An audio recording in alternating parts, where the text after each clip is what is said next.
Et justement, dans cette ouverture de vision et ces interreligions, enfin ces regards interreligieux que vous proposez, Russ vous demande si l'on met de côté notre sphère de réalité, pourrait-on voir ces 9 typologies du soufisme au même niveau que les 9 séphirotes de la Kabbale juive? Oui, justement, on peut tout à fait, absolument. En fait, c'est tout à fait la même direction. La Kabbale juive, où on pourrait le trouver dans le bouddhisme et dans l'hindouisme aussi, dans les 9 béatitudes dans l'Évangile, on trouve cette structure effectivement là. Et les structures éternelles, comme celles que la Kabbale propose, sont forcément les mêmes structures. L'homme est un arbre cosmique. Donc l'arbre de la Kabbale représente l'homme dans toutes ses dimensions. Absolument, tout à fait. D'accord. Sophie 17 vous demande quelle est la particularité des 3, 6, 9? Pourquoi sont-ils reliés par un triangle? Alors, ça, c'est justement le centre là-dedans. Je vais présenter ça dans mon livre, mais il faudrait que vous trouviez le passage, mais c'est difficile pour l'instant. J'ai Alors, montré que là, dans je te Mashmak, remonte. ouais, non C'est mais un c'est autre, pas mais 3, 6, 9 pour ça. Ouais, c'est tout un le monde se autre. rende compte. Voilà. Oui, alors, voilà, 3, 6, 9. Mais en fait, voilà, moi je les ai présentés exactement comme dans la tradition classique, où en fait il y en a 3 d'un côté, 3 au milieu, donc 3 à gauche, 3 à Ah oui. droite. Voilà les branches, je ne sais pas si vous avez. Ah bah si, je crois que c'est page 48 de mémoire. Page 48, voilà. Je me souviens, page Voilà. 48. Oui. Bravo. Bravo. Alors, Alors, voilà. Oui, je voilà, sais pas, voilà, c'est ça. ça va? Alors là, par contre, l'éditeur a fait une erreur horrible, et je le signale à tous ceux qui l'ont lu et qui ont vu ça. En fait, il y a donc le JAL. Alors, 7, 4, 2, 7, 4, 3, là, voilà, c'est 7, 4, 2. Oui, c'est ça, 7, 4, 2, c'est bien fait. C'est le Jamal, c'est-à-dire la beauté qui est à gauche. Au milieu, on a 9, 6, 3 qui est l'axe. Et à droite, donc, on a 6, 5, 1 qui sont le Jala, c'est-à-dire la majesté. On reprend les 2 colonnes du côté la rigueur et la miséricorde dans la Kabbale aussi, qu'on retrouve tout à fait. Donc droite et gauche. Et l'axe du Ouais, milieu, qui est l'axe ouais. central. Donc on retrouve, si vous voulez, Ida et Pingala dans la tradition du yoga, c'est-à-dire le féminin masculin, qui est les 2 serpents qui s'entrecroisent, et dans l'axe central. Donc c'est un peu un symbole de l'arbre aussi cosmique. Donc cette D'accord. présentation est plus claire parce que le triangle qui est au milieu, en réalité, il est un axe. C'est pour ça que je réponds à la question. Il est l'axe à partir duquel, quand on fait le cercle, on commence par le triangle et le reste vient, les autres chiffres viennent autour. Donc le triangle est un peu comme un axe. C'est pour ça que c'est intéressant de le représenter et de le comprendre comme un axe, justement.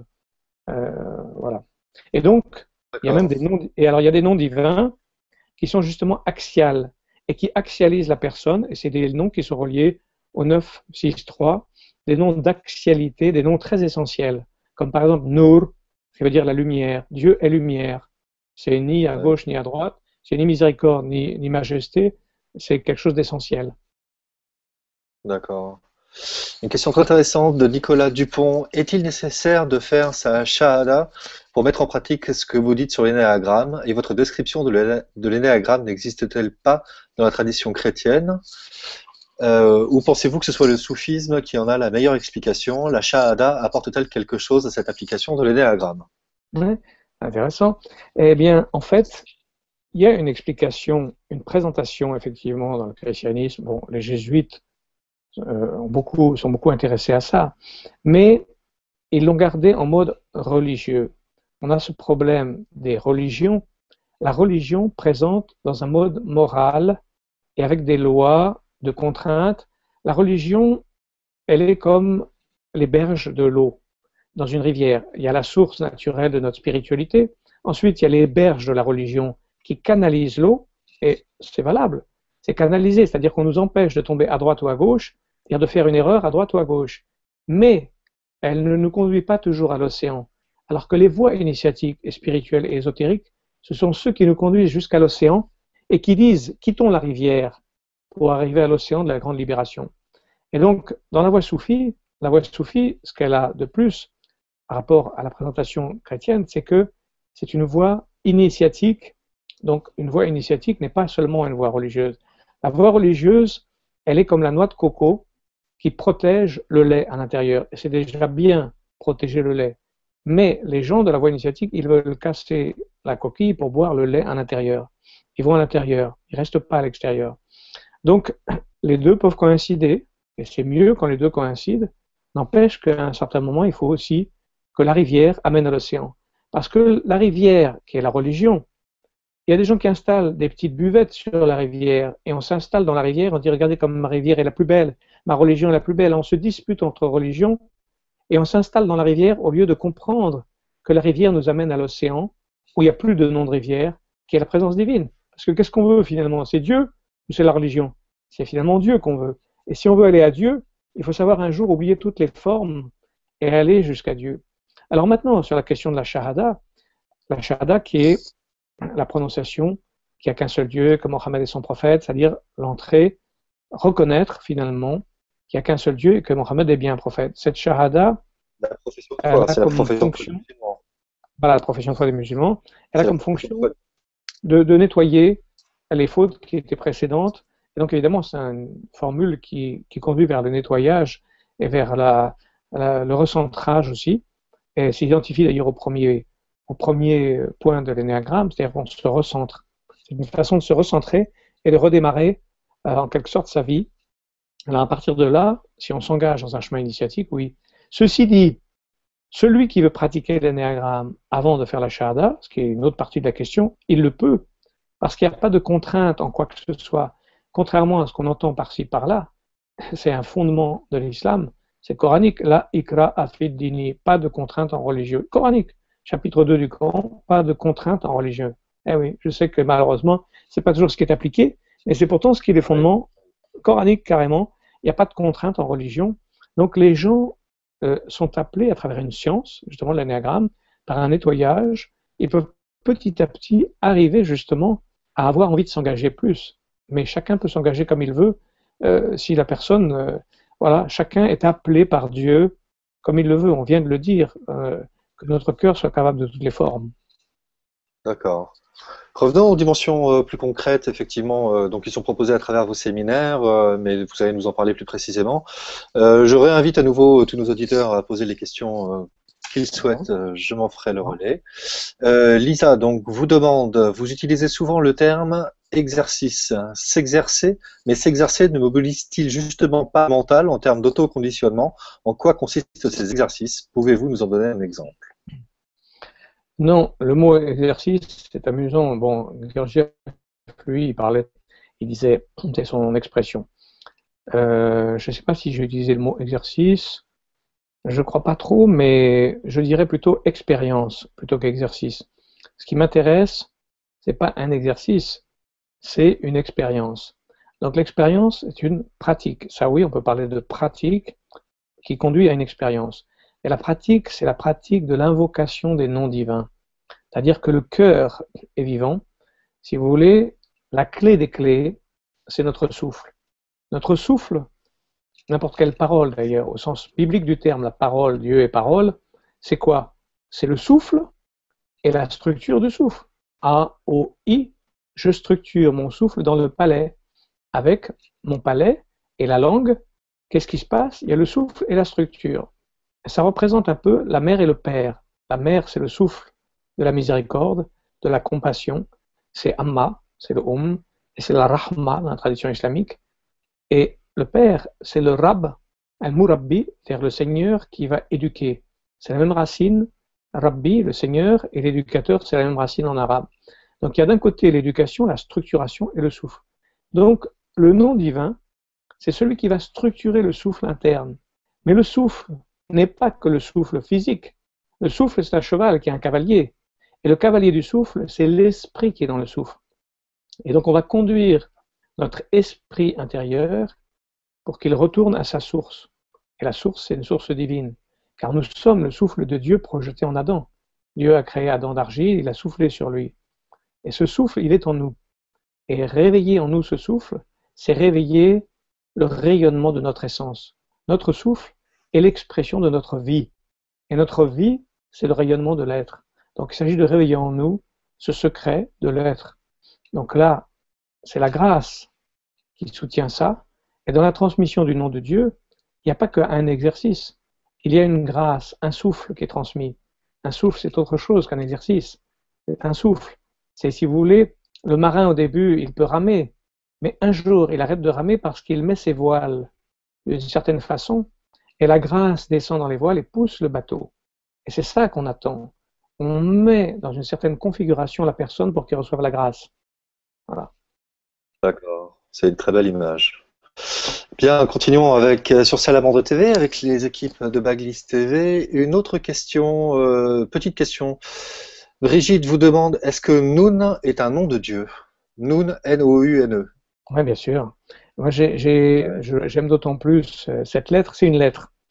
Et les lettres sont des noms. Chaque lettre est un nom de Dieu. En fait, les 99 dont j'ai parlé sont matriciels. Mais ils sont innombrables, les noms de Dieu. Autant que de lettres, autant que d'êtres de l'univers, autant que de choses. C'est comme des expressions. On va dire que chacun des noms de Dieu, on pourrait dire que ce sont des manifestations de la lumière. Et n'importe quel artiste vous dira qu'avec la lumière ou les couleurs, on peut faire de nouvelles couleurs complètement nouvelles à chaque fois. Ce sont des combinaisons innombrables. Et donc la lettre Noun, qui est une des lettres, c'est un des chapitres d'ailleurs du Coran qui s'appelle Noun, et elle est tellement importante qu'elle sera en dit sur le drapeau de l'imam Mahdi, qui est l'équivalent de Maitreya Bouddha, de Kalki, donc le grand Messie. Il aura cette lettre Noun sur son drapeau. Et la lettre Noun, c'est en fait, elle est comme un cercle avec un point au milieu, c'est le symbolisme de la caverne, de la grotte, et le symbolisme du cœur lui-même. Et donc Noun a deux parties. Il y a une partie qui est écrite comme un cercle, et il y a une partie invisible qui est au-dessus, et ça finit par faire un soleil complet. Et les deux parties, on peut les dire de la lettre Noun, c'est comme les deux parties du Messie dans la tradition biblique. Et par exemple, il y a deux Messies qui arriveront. L'un d'entre eux s'appelle Ibn Youssef, et c'est le Noun du bas. Et Ibn Daoud, c'est la partie supérieure du Noun, qui est invisible, et qui descend de façon verticale. Et bien dans la tradition islamique, il y a le Mehdi, qui vient aussi en premier, et qui est la partie inférieure de Noun, et Jésus, qui est son complément, qui est la partie supérieure. Et c'est exactement comme l'arche de Noé qui avait l'arc-en-ciel. Quand l'arche de Noé a fini, il y a eu l'arc-en-ciel. À la fin du déluge, il y a eu l'arc-en-ciel. Et donc vous aviez les 7 personnes, vous avez les personnes positives dans l'arche de Noé, et vous avez l'arc-en-ciel aussi avec les 7 couleurs. Et donc la lettre Noun, elle parle de tout ça. Elle parle de ce cœur dont j'ai parlé depuis le début, qui est une figure de l'énéagramme. On pourrait dire la lettre Noun est une figure de l'énéagramme. Alors oui, c'est un nom de Dieu, et en fait c'est presque le nom de Dieu qui parle de l'énéagramme, on pourrait dire. Elle a la valeur 50, la lettre Noun est très importante. Et j'avais fait une revue, moi, qui s'appelait la revue de la lettre Noun à une certaine époque. Voilà. Ah, d'accord, vous êtes familier. Je vais synthétiser deux questions, grosso modo. Pourquoi est-ce que l'énéagramme n'apparaît pas dans les... Alors, il y a plusieurs traditions soufis. Pourquoi est-ce que l'énéagramme n'apparaît que dans votre tradition soufie et pas dans les autres? Non, mais c'est pas tout à fait juste. J'ai dit, et je l'ai écrit dans mon livre, c'est dans le Coran même. Et donc, c'est une chance, parce que les soufis n'ont rien inventé. Le soufisme, c'est curieusement, tout simplement, l'application de l'islam, mais avec une exigence qui est ce qu'on appelle la présence. C'est lire, si vous voulez, qu'est-ce que la voie soufie? C'est exactement quelqu'un qui pratique l'islam ou le Coran, mais il lui est juste arrivé un tout petit événement de différent. L'œil de son cœur s'est ouvert. Et il ne lit pas comme les autres, il lit avec l'œil du cœur. C'est un peu comme si vous avez une lumière, vous pouvez lire quand même mieux que quand vous n'avez pas de lumière. Moi, je m'aperçois que quelquefois j'ai des problèmes quand je lis en France mon journal. Et quand je vais au Maroc, le matin, au petit déjeuner, j'aime lire mon journal au petit déjeuner, et la lumière du soleil à Casablanca me suffit pour lire mon journal sans lunettes. Alors que quand je suis à Paris, je dois mettre des lunettes à cause d'un manque de lumière. Et en réalité, c'est la même façon. Le soufi, il est celui qui a ouvert un œil dans le cœur avec une lumière. Et il lit les choses différemment. Donc, celui qui a appris à lire le Coran avec l'œil du cœur, il va trouver l'énéagramme dans le Coran. Et il va voir que c'est coranique. Et que c'est complètement, donc quels que soient les chemins soufis, en fait, ils partent tous du Coran. Et c'est un enseignement fondamental et archétypal qu'on trouve dans le Coran. Et c'est ce que j'ai écrit dans mon livre, l'énéagramme dans la pratique soufie. Je parle des passages du Coran où ils sont mentionnés, et je l'ai dit au début de l'émission d'ailleurs. Tout à fait, tout à fait. D'accord. Denise vous demande, cher Philippe, vous qui avez voyagé en Inde et autour du globe, pourquoi avez-vous choisi le soufisme et non le bouddhisme ou l'hindouisme? Eh bien, parce que justement, la même raison que ce que j'ai dit depuis le début, je suis pour l'élargissement du cœur et la façon dans l'islam, je peux parler, dans le Coran, je trouve Zulkifl, qui est une figure de Bouddha, je trouve Lokman, qui est la tradition chinoise, de façon extraordinaire. Quand Ibn Arabi parle de Lokman, il parle, là, pour ceux qui sont un peu branchés dans la voie soufie ou dans la tradition arabe, il y a la Mashiyat, qui est la volonté divine principielle, et la Iradat, qui est la volonté de Dieu sur la terre à travers les noms divins, justement. Et donc, il y a deux types de volonté. Ibn Arabi commence comme ça sur le verbe de Lokman, c'est-à-dire qui symbolise Lokman, c'est le sage qui dit à son fils, dans le Coran, il y a un chapitre entier, il faut peu parler, l'importance et le respect des ancêtres, le respect des ancêtres, etc., tout ce qui est la tradition chinoise. Or, il commence par parler, Ibn Arabi, quand il traite de ce sujet, donc de la Mashia, qui est la volonté principielle et la volonté terrestre. Or, c'est exactement ce qu'on appelle dans le Yiking le ciel supérieur et le ciel inférieur. Le ciel antérieur, qui sont les ciels des principes, et qui est le Yiking avec tous les hexagrammes. Vous avez justement donc le père, la mère, etc., tout parfaitement en équilibre. Par contre, ce qu'on appelle les cieux antérieurs, c'est les 8 hexagrammes de Yiking qui sont représentés tels qu'ils sont utilisés sur la Terre. Et donc, il y a une inversion entre la Terre et le ciel. Et donc, on trouve exactement cet enseignement fondamental de la Chine, qui est la Terre et le ciel, et l'homme, il est le Wang, il est le pontife entre le ciel et la terre. Cet enseignement, carrément, on le retrouve dans le Coran. On le retrouve à partir du verbe de Lokman. Et donc, toutes les religions et toutes les typologies de sainteté, je les retrouve dans l'islam, dans le Coran, et dans la voie soufie. Or, moi, ce qui me plaît, c'est justement cet élargissement du cœur qui fait qu'on reconnaît chaque forme spirituelle, les unes à côté des autres, sans être obligé d'en choisir une, puisqu'on les prend dans la totalité. Dans le Coran, on dit La nufariku baina ahadim rusuli, chapitre 2 du Coran. Nous ne faisons pas de différence entre les envoyés divins. C'est clair.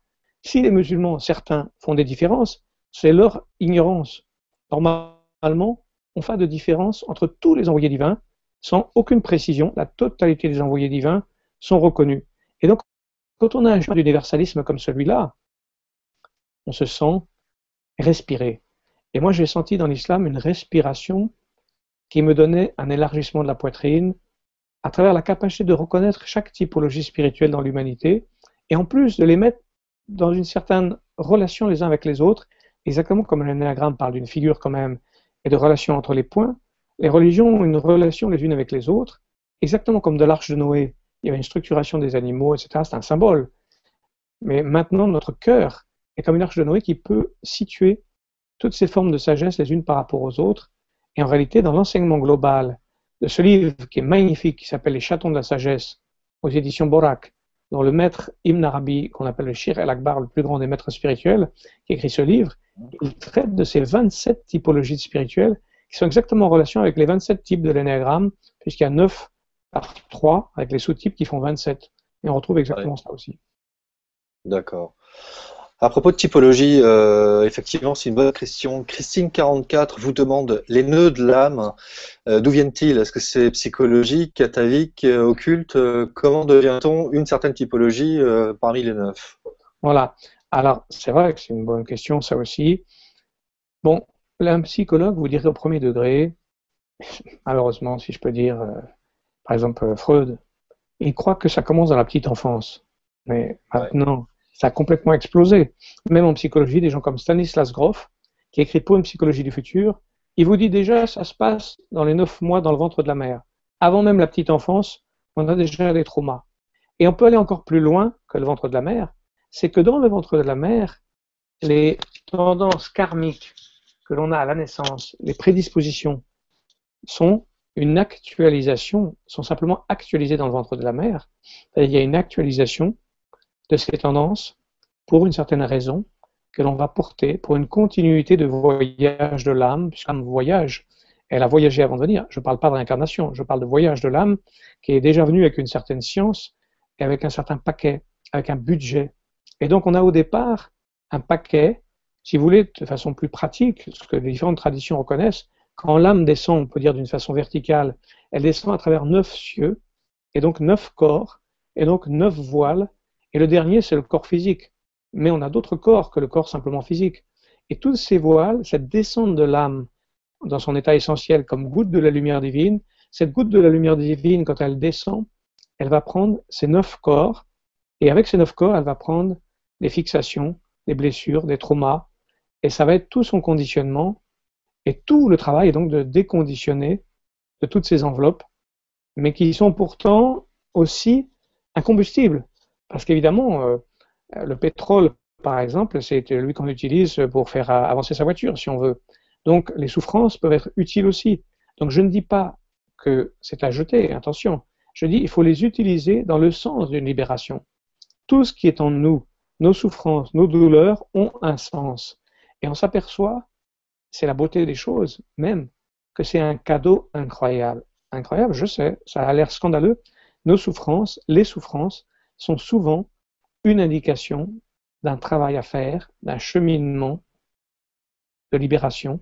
Et c'est une indication sur où on en est, et pas seulement nous, l'ensemble du monde. Parce que celui qui dit je me transforme, s'il ne se transforme pas avec les autres, il ne s'est pas complètement transformé parce que les autres sont nous-mêmes.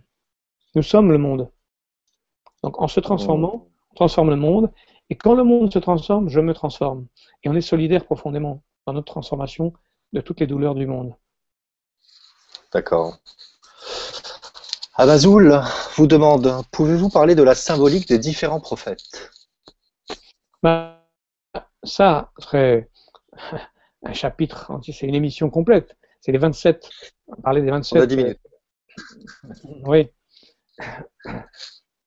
Ben, il y a certains prophètes qui ont un rôle, par exemple si on prend le cas de Adam, le premier, et le dernier Mohammed, ils sont typiquement des numéros 9, parce que ce sont des totalisateurs, par exemple. Ce sont des totalisateurs. Il y en a d'autres, on peut dire, qui sont plus intimistes. Certains prophètes sont plus dans des dimensions de majesté et d'intimité. On voit que, par exemple, Élie, par exemple, c'est la majesté, c'est le feu, et c'est le feu divin, et il est en même temps toujours vivant. Cette typologie, et le cas de Élie, par exemple, est extrêmement intéressant, parce que les 3 traditions estiment qu'il va le revenir à la fin des temps, le prophète Élie. Or, on avait à l'origine Enoch, qui s'appelle Idris dans la tradition islamique. Donc Idris, c'est Enoch. Et Ibn Arabi, il dit, Idris, c'est Elias. Enoch, c'est Élie, si vous voulez. Comment ça? Alors que Enoch est avant Noé, le grand-père de Noé, on peut dire. Il est antédiluvien. Mais Enoch, il est celui dont on dit qu'il a marché avec Dieu. Et il s'identifie à Métraton, ce que Guénon explique dans Le Roi du Monde. Il est celui qui est face à Dieu. Donc, Enoch, Idris est face à Dieu. Mais voilà qu'il envoie, donc de l'Agartha ou de Shambhala, ou du côté du Roi du Monde, Élie, comme envoyé divin. Mais comme Élie représente la majesté par rapport à ce qu'on a dit tout à l'heure, il a son pendant de Jamalia, donc de beauté, qui est le Khidr, qu'on appelle l'homme vert, et qui intervient auprès de Moïse. Et ce qui est intéressant, c'est que Khidr, donc l'homme vert, qui est un symbolique du vivant, il est lui toujours celui qui marche sur l'eau aussi, est un symbole de la vie. Donc il est une expression de la vie, de même que Élie ressuscite un enfant, Khidr aussi a ce pouvoir sur la vie. Et voilà que ces deux sont les deux témoins de l'Apocalypse aussi, et que ces deux fonctionnent à la fois dans l'islam, dans le judaïsme, comme dans le christianisme. Donc on retrouve ce personnage de Élie, par exemple, qui est tout à fait identifié au feu, et qui est plus, on va dire, shivaïste, si on prenait la tradition hindoue, alors que l'autre est vishnouiste, si on dit Khidr.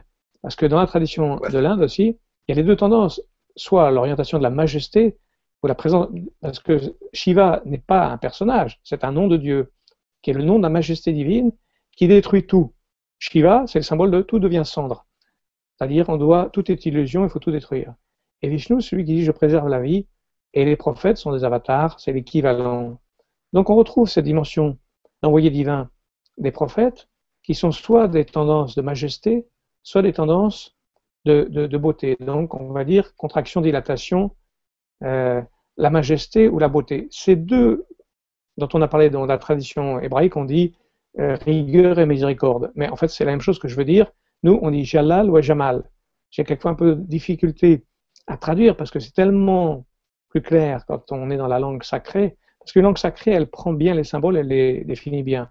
Donc, les prophètes peuvent déjà être classifiés, il faut commencer par ça, en typologie, ceux qui sont dans la majesté, et donc qui ont un rôle un peu de soutenir un certain châtiment, et qui enseignent, comme j'ai dit dans les trois tout à l'heure, ceux qui enseignent par la justice. Alors, Moïse, par exemple, c'est un numéro 8, on l'a dit typiquement, et il est dans la majesté.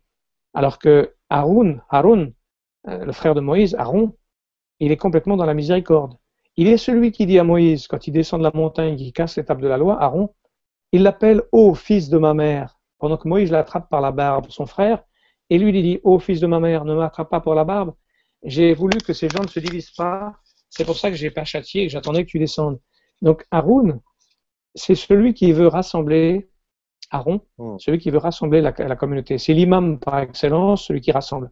Alors que Moïse, donc Aaron, on dit Haroun en arabe, donc je dis Aaron, il est celui qui est dans la miséricorde, pendant que Moïse est dans la majesté. Donc on trouve cet équilibre entre Moïse et Aaron, par exemple, déjà entre la majesté et la beauté, ou la miséricorde, si vous voulez. On peut dire majesté, miséricorde, si vous voulez. Voilà. Et on retrouve... Dans leur dimension initiatique, dans leur dimension intérieure, ça a un sens aussi d'adapter à l'intérieur le message ou la dimension de chaque prophète. Et alors, non, mais d'abord, ce qu'on vient de dire est très important parce que on a par exemple la contraction. Quand on inspire, c'est une contraction. Quand on expire, c'est une dilatation. Donc on retrouve ce balancier entre la rigueur et la miséricorde, parce que devant la présence de Dieu, quelquefois, certains êtres sont trop dans la contraction. Et ils vont dire Dieu est majesté, Dieu est rigueur, et ils vont être complètement resserrés. D'autres vont dire Dieu est miséricorde, il m'aime et donc je peux tout me permettre. Et ils vont être trop dans la dilatation. Donc il faut trouver un équilibre entre la dilatation et la majesté. Donc entre la beauté et la majesté, donc entre la crainte et l'amour. On va dire le respect et l'amour. En fait, tout est entre le respect et l'amour. Donc en nous, toutes les ruptures d'équilibre, c'est quand on rompt cet équilibre entre respect et amour, qui correspond à transcendance et immanence. Toutes les religions, le problème, par exemple dans le judaïsme, il y a un excès de rigueur, après il y a eu un excès de miséricorde dans le christianisme, et l'islam est venu pour rééquilibrer cette balancière entre miséricorde et rigueur. D'accord. Parce que dans la tradition biblique, c'était la loi, le père, très important. Ouais. Voilà. Bien sûr. Une question de Sophie 17 qui rassemble 2 ou 3 questions qu'on était déjà posées autour de ce thème-là. Y a-t-il un rapport entre ces 9 voiles et les 9 planètes? Y a-t-il un lien entre l'énéagramme et l'astrologie? Oui, alors on pourrait faire un lien entre les 9 planètes, effectivement. Oui, bien sûr. Mais c'est encore un sujet. Par exemple, il faut prendre les 9 planètes, problème plutôt dans la tradition indienne. Parce que le problème, c'est que souvent, les 9 planètes dans la tradition grecque, il y a des déformations. Là, on arrive à ce même problème de prendre les références originelles et les sources fondamentales. Parce que ne fonctionne à partir des sources d'origine. Donc, par exemple, dans la tradition indienne, il y a 9 planètes exactement. Donc, en fait, les 7 et puis les 2 nœuds de la Lune, etc., mais qui sont représentés de façon concrète en tant qu'énergie particulière. Donc, effectivement, on peut les mettre en relation. Et c'est un autre travail. Mais à ce moment-là, il faudrait voir, dans toute la tradition de l'Inde, comment ça fonctionne, etc., retrouver les noms divins qui correspondent. C'est tout un travail à refaire. Et je ne sais pas si les gens ou certaines personnes travaillent avec ça. Nous, ce qui nous intéresse dans l'énéagramme ici, c'est que ça touche n'importe qui, dans un langage qui n'est pas trop marqué religieux au début, qui prend les gens dans leur souffrance, dans leur voile, et qui leur dit « vous souffrez, on va parler de votre souffrance, et on va vous ramener à la compréhension qu'il y a un chemin de sainteté derrière vos souffrances. » Ça, c'est un cheminement. On a eu ce cadeau en Occident. Sans doute qu'on peut le retrouver dans différentes traditions, mais il y a ceux qui ont fait le travail de le mettre au point et d'autres qui l'ont pas tout à fait développé. On le retrouverait pour ceux qui cherchent. Pour moi, je l'ai trouvé dans la voie soufie et ça fonctionne très très bien. Et j'ai travaillé beaucoup sur cette cohérence et j'ai écrit là-dessus. Je pense que chacun pourrait le faire dans sa tradition, mais c'était un gros travail, quoi. Bien sûr, bien sûr. Karim vous demande, est-ce que le fait d'appliquer la récitation des noms divins nécessite d'entrer dans une voie initiatique? Ah oui, c'est une bonne question aussi. Alors, à la fois, je dirais oui et non. C'est-à-dire qu'on peut prononcer les noms divins sans problème. Dans n'importe quelle religion, on a les noms de Dieu et on peut les appeler. Quelle est la différence avec la voie initiatique? La voie initiatique, elle donne un souffle, comme je l'ai dit, et une permission. Et ça rejoint la phrase de Jésus qui dit à un moment, ne remonte au ciel que ce qui descend du ciel. Donc, si quelque chose est donné de l'essentiel, ou si un être soutient en vous donnant le nom divin, qu'il a reçu de son maître, qu'il a reçu de son maître, qui tous étaient des gens de l'éveil, l'énergie spirituelle qui sera donnée sera une énergie d'éveil. Mais si c'est simplement quelqu'un qui prend un nom dans un livre, il va réciter ce nom, mais il aura une énergie humaine et il aura une vertu humaine, mais pas une vertu transcendante forcément. Même s'il y a toujours une couleur de la présence divine, le fait qu'elle se soit transmise par quelqu'un, qu'il a reçu de quelqu'un qu'il a reçu depuis le prophète. Parce qu'en fait, il y a des envoyés divins. C'est pas par hasard que Dieu renvoie un certain nombre des êtres divins, parce que les gens pourraient se transmettre une vérité. Et en fait, les êtres humains ont reçu beaucoup d'envoyés divins. Et ils ont à chaque fois déformé l'enseignement. Et c'est pour ça qu'il y a eu de nombreux messagers divins dans l'histoire. Parce que l'être a tendance à déformer ce qu'il reçoit. Donc, si on prend sans guide un enseignement, on risque de le déformer et de ne pas le vivre d'une façon organique. Et c'est pour ça que la clé des clés, c'est l'invocation, qu'on a dit des noms divins, et le compagnonnage. Il y a deux choses, uniquement deux, l'invocation des noms de Dieu et le compagnonnage. Parce que le compagnonnage, c'est ce qui permet de vivre d'une façon organique cette récitation et de la centrer de la bonne façon. Et c'est là où on a besoin de compagnonnage. C'est pour ça que j'organise des retraites au Maroc, c'est pour ça que je fais des séminaires, parce qu'il y a quelque chose de vivant qui se transmet comme un souffle, comme une vibration. Quand on se rencontre, c'est de cœur à cœur, quelque chose s'ouvre, qui n'est pas simplement un nom qu'on prend tout seul et qu'on récite. Quelque chose se transmet par quelqu'un qui l'a reçu avec une permission. Et la permission, c'est comme la voiture. C'est comme si vous aviez une voiture sans clé ou sans essence. Il faut l'essence et il faut la clé de la voiture. C'est ça qui donne, que donne le maître, c'est cette clé particulière. D'accord, d'accord, très bien. Euh, Juste oui, une petite question, effectivement, à propos de la récitation. Est-ce qu'il faut la récitation, puisque vous disiez qu'il y a une langue qui porte des mystères, une langue qui porte une force. Est-ce qu'il faut réciter les noms de Dieu nécessairement en arabe ou on peut le faire en français aussi? Alors, voilà, on reprend Oui. cette idée que j'ai déjà développée la dernière fois. À l'origine, il y a une langue originelle, langue solaire. Avant la tour de Babel, tout le monde était d'accord. Il n'y a qu'une seule religion et une seule langue. C'est complètement relié, une seule langue, une seule religion. Le problème, c'est qu'on s'est divisé et chacun a ses langues. Mais il y a des langues très proches de la langue originelle et des langues très loin. Et donc, le fait d'utiliser une langue sacrée, qui a véhiculé un texte sacré, elle permet d'être plus proche de cette langue originelle qui a comme vertu que les sons sont en cohérence avec le sens. C'est ce qu'on appelle le signifiant, le signifié dans une langue. Les deux aspects sont en cohérence et en harmonie. Et donc la structure du mot et la sonorité du mot portent une énergie particulière. Et c'est très très sensible. Alors c'est valable en sanskrit, en hébreu, en arabe, en différentes langues sacrées, évidemment. Je ne dis pas qu'il n'y a que l'arabe. Sauf que, bon, nous, on le connaît de cette façon. Alors, encore une fois, oui, ça pourrait marcher en français. D'une certaine façon, c'est pas impossible. Et ça peut fonctionner, surtout s'il y a une transmission d'un maître qui donne un vrai souffle dedans. C'est possible.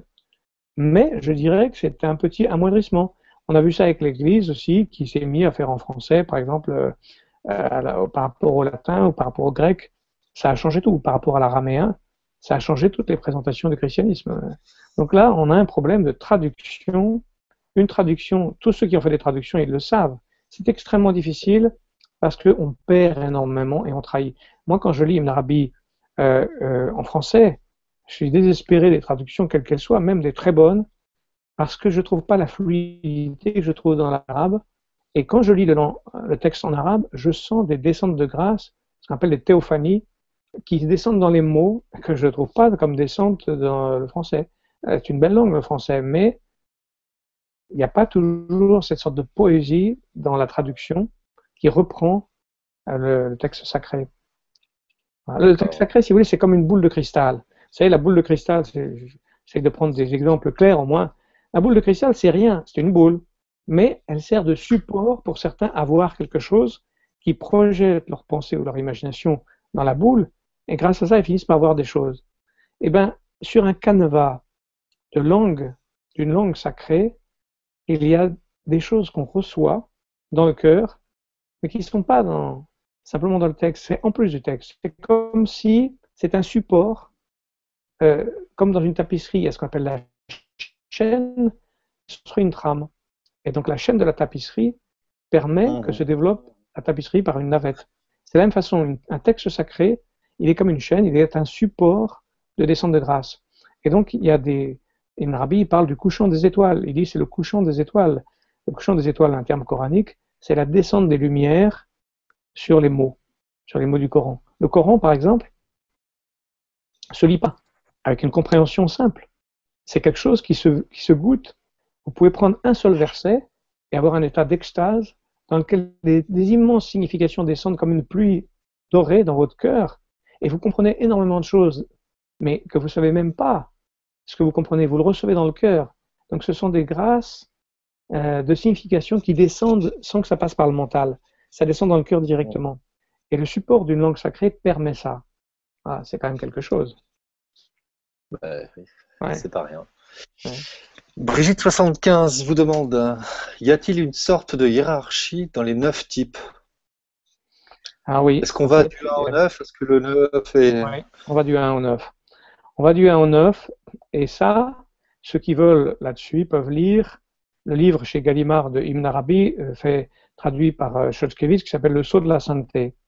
Et dedans, il parle des catégories de sainteté, et comment quelqu'un, par exemple, le numéro 1, il y en a 313. Après le 2, il y en a 40. Et dans les 313, on devient entre les 40. Après, entre les 40, on devient entre les 12. Après, entre les 12, on devient entre les 7. Après, on devient entre les 4. Et après, on devient le 9, qui est le 1. Donc, il y a à l'intérieur des catégories de sainteté. Et ça, c'est ce qui est très différent par rapport à l'énéagramme. Et c'est tout à fait expliqué par les maîtres soufis, et en particulier Ibn Arabi. C'est-à-dire qu'en fait, c'est une catégorie de sainteté. Mais on peut être de plusieurs catégories en même temps, mais il y a une sorte de hiérarchie progressive, oui, tout à fait. Pyramidale. C'est-à-dire qu'à force de travail et de purification spirituelle, on passe d'un état à un autre, ainsi de suite, jusqu'à être lavé, c'est ça? Voilà, sauf que, curieusement, c'est justement pas notre travail et notre effort, c'est juste la révélation de notre prédisposition. Parce qu'en fait, on ne devient que ce que l'on est. C'est le grand secret. On a beau travailler, si on n'est pas prédisposé à quelque chose, on ne l'atteindra pas. Mais le travail va amener à ce que l'on devienne ce que l'on doit être. En fait, c'est l'effet miroir, et la présence divine, elle est là pour ça, pour réveiller, révéler. Dieu nous révèle. Il nous révèle à nous-mêmes. On est révélé nous-mêmes. C'est-à-dire les voiles se retirent pour qu'on découvre qui nous sommes. Et c'est tout le chemin. Et donc, c'est pas seulement un travail. C'est un acte, c'est la grâce qui vraiment nous fait progresser. C'est pas toujours nous-mêmes qui faisons quelque chose, car sinon c'est encore l'ego qui va dire je progresse. Donc à un certain moment, c'est même plus l'ego. C'est se mettre en position de recevoir la grâce comme le marin qui sait prendre le vent. C'est comme Marie qui reçoit la grâce divine, que je suis la servante du Seigneur, et se prédispose à recevoir l'Esprit Saint. Donc se prédisposer à recevoir l'Esprit Saint, si vous voulez. Et l'invocation du nom de Dieu prépare le cœur à la bonne façon, selon sa configuration particulière, de recevoir cet esprit divin. Et cet esprit divin, c'est lui qui va nous faire travailler. C'est pas nous qui allons atteindre le ciel, c'est le ciel qui descend sur nous et qui va nous inviter à lui, nous inviter par le ciel. Et rien de plus beau que d'être invité par le ciel, car sinon on n'atteint pas le ciel soi-même. Personne n'atteint le ciel s'il n'est pas invité. Bien sûr. Donc, si j'ai bien compris, à travers les séminaires, concrètement parlant, pratiquement parlant, l'énéagramme soufi, l'énéagramme tel que vous l'avez reçu et tel que vous le transmettez, consiste, en l'identification de mon numéro parmi les 9, d'une part, et d'autre part de la connaissance, de l'apprentissage d'un nom de Dieu à réciter afin de me délivrer de cette incrustation traumatique, psychique que j'ai en... C'est ça? Voilà, voilà, c'est un résumé. Ouais, Un résumé les résumés sont toujours réducteurs, mais c'est un résumé. Oui, on peut dire que ça va, c'est cette direction-là. Effectivement, on a d'abord une prise de conscience. Je dirais que la première chose que si je résume, je rectifie un peu votre résumé, oui, il y a une prise de conscience d'abord de ces nœuds, mais qui sont en même temps l'indication d'une prédisposition. Ça, c'est quand même important. C'est à la fois une blessure et en même temps une indication d'un chemin vers lequel on est prédisposé. Et à la fin du compte, le nom divin va nous aider à révéler notre prédisposition sans voile, c'est-à-dire une prédisposition à recevoir la grâce d'une certaine façon, la grâce divine, et à nous rapprocher de Dieu, quoi. D'accord, très bien. Rapidement, là, on va faire un recul. On n'est plus dans le concret. Rapidement, un peu d'histoire de religion, d'histoire de l'islam. Est-ce qu'il y a autant de soufisme dans le chiisme que dans le sunnisme? Parce que de ma connaissance, c'est essentiellement un mouvement qui provient du chiisme, hein, le soufisme. Mais je crois qu'il y a également des tariqas dans le monde sunnite. Ouais, alors, non, mais là, c'est une contre-vérité. Le soufisme ne vient pas du tout du chiisme. Ça, je sais pas où vous avez été chercher ça, pas du tout. Non, non, non. Il y a des soufis. Non, les soufis, en fait, sont simplement l'islam sans rien d'autre que l'islam avec le cœur. Et ceux qui ne sont pas soufis, c'est l'islam sans le cœur. Ils sont juste. Pourquoi? Ah oui, je sais, c'est presque une blague, mais Oui, ça a l'air. Mais c'est la vérité. C'est-à-dire que du temps du prophète, on va dire, il y avait déjà ça. Les compagnons étaient tous des soufis. C'est ceux qui sont dans la pureté. Et qui, il y a un célèbre hadith où l'ange Gabriel arrive devant le prophète et lui dit, bon, qu'est-ce que c'est que l'islam? Il lui dit, ben, l'islam, c'est de dire la ilaha, d'être soumis à Dieu par la prononciation de la shahada. D'accord. Et l'ange Gabriel lui dit, c'est vrai. Il arrive sous la forme d'un homme, l'ange Gabriel, qui arrive du désert et qui n'a aucune trace de poussière sur lui, ni aucune trace de voyage. Et donc, les gens sont étonnés de voir cet homme qui pose une question. Et lui dit, qu'est-ce que c'est que donc l'iman qui est la foi?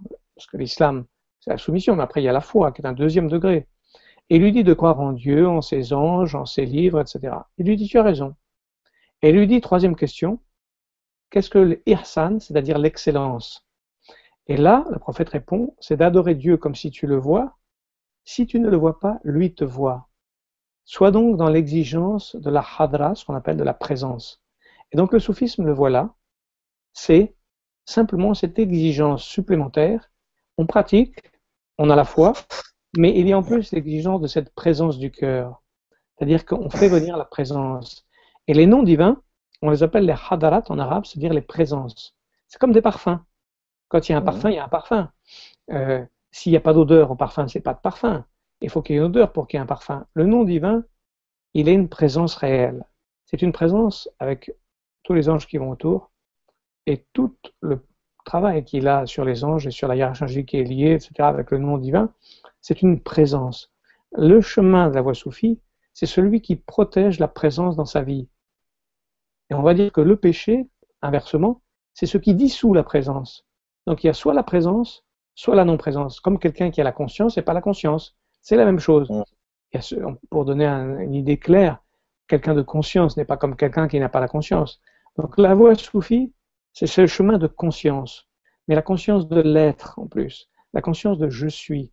La conscience de je suis, mais c'est pas moi qui dis je suis. C'est Dieu en moi qui dit je suis. Et je suis dans cette présence et dans cette conscience de présence. Voilà la voie soufie. C'est pas. Alors ensuite, ça s'est structuré avec ce qu'on appelle les tariqas, c'est-à-dire des confréries. Oui, c'est vrai. Mais il y en a du côté du soufisme, des sunnites comme des chiites autant. Et ensuite, ça s'est plus ou moins distribué. Après, ça s'est organisé. Après, ça s'est structuré comme n'importe quel phénomène. Vous savez, c'est ce que j'appelle la structuration de la source. Ouais, j'ai pas ici une bouteille, mais Volvic, Evian, etc. Volcania, moi j'aime beaucoup Volcania parce qu'elle est plus pure, moins de magnésium, etc. Elle est très positive. Ou le Monroucou, ou Rosé de la Reine. En passant un peu de bio. Eh bien, cette source qui est extraordinaire, c'était une source Une source à tout le monde. Et qu'est-ce qui s'est passé après? Tout le monde a décidé de faire une usine autour de la source et de la mettre en bouteille. Et maintenant, on vous la vend même, ce qui est extraordinaire. Eh bien, c'est un peu comme ça, les choses spirituelles. Au début, tout était fluide, tout était spontané, tout était source, et petit à petit, ça s'est structuré, ça s'est mis en bouteille et c'est presque vendu. Et c'est comme ça. C'est le monde d'aujourd'hui où maintenant, Ben, pour avoir de l'eau de source, il faut presque l'acheter. ben, Incroyable, mais vrai. Et c'est comme ça. Mais on est presque obligé de l'accepter. C'est ainsi, étonnant, mais comme ça. Et donc, on va suivre et ce même modèle. juste, vous allez me corriger à nouveau, un point d'étymologie, el-souf, d'où dérive soufisme, le souf, c'est la laine, hein, parce que les compagnons du prophète se reconnaissaient parce qu'ils portaient des habits en laine, et on reconnaissait un soufi parce qu'il portait un habit en laine. Est-ce que c'est ça, étymologiquement? Alors, c'est déjà une grande discussion. Non. En fait, Non. oui et non, encore une fois, parce que certains disent que c'est ça, et effectivement, ils portaient des habits de laine, mais plutôt le mot safa veut dire pureté. Safa veut dire pureté. Donc, souf, D'accord. c'est des vêtements de laine, c'est vrai, mais safa, c'est pureté. Donc, c'est plutôt le côté safa de la pureté, parce que le soufi est celui qui cherche à garder cet état de pureté dans toutes les circonstances, quoi. Mais encore une D'accord. fois, c'est un mot qui veut rien dire. Oui, oui. Quelque part, à la rigueur, on pourrait oublier ce mot, parce que c'est un mot, et on pourrait dire les Moursinines ou les gens de l'Ihsan, pour ceux qui refuseraient toute innovation, on pourrait dire ce sont des Moursinines, donc des gens de l'excellence, qui ont choisi l'islam avec cette exigence supplémentaire de l'excellence, c'est tout. Mais ce n'est pas quelque chose de D'accord. nouveau ou de surajouté. Alors Très bien. évidemment, ensuite, il y a des gens qui ont structuré, il y a des familles qui se sont constituées. Et c'est tellement normal que les gens se constituent en famille.